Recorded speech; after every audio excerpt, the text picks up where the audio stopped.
Hello, I'm Jonty. I'm one of the visitor assistants here, and I'm going to be talking to you about this wonderful piece, Soane's favourite piece out of the tens of thousands of artefacts there were in the museum.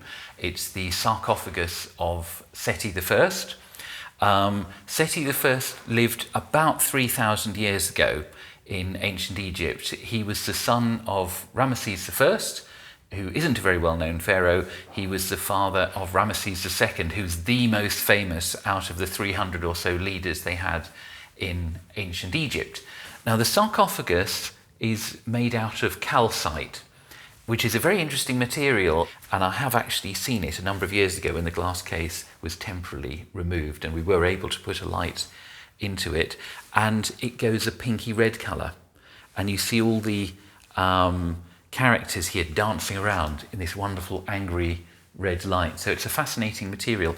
Written all the way around this wonderful sarcophagus, you'll see the Book of the Gates written in hieroglyphic.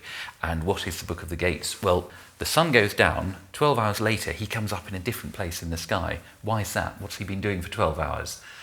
Now, the sun at night turns into a human sort of form with an animal's head and a disc above his head, and the rays of the sun turn into a snake called Mehen, who's coiled all the way around the sun god. Well, there he is. There is the sun god with Mehen the snake coiled all the way around him in his boat, being pulled along by these junior gods.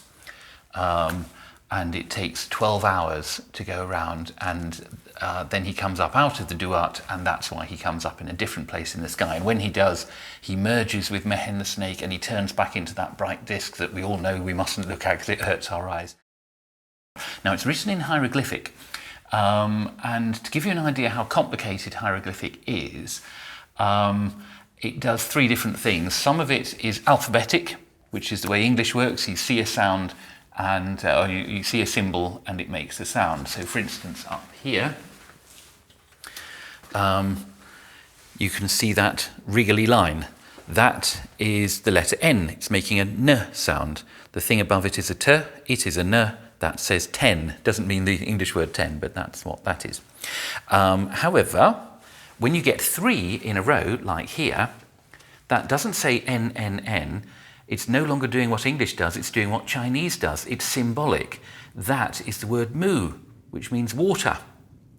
And then at this point, it's doing a third different thing. Just above it, somebody's pouring something, and you don't pronounce the wriggly lines at all. It's what's called a determinative.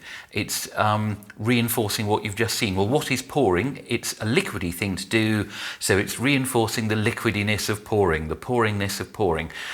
So this is an example of something where the same thing can be three entirely different things depending where it is in the context. So a very complicated language, and how amazing it is that these people thousands of years ago were able to speak to us and explain the Book of the Gates to us using this beautiful and very complicated written form of language.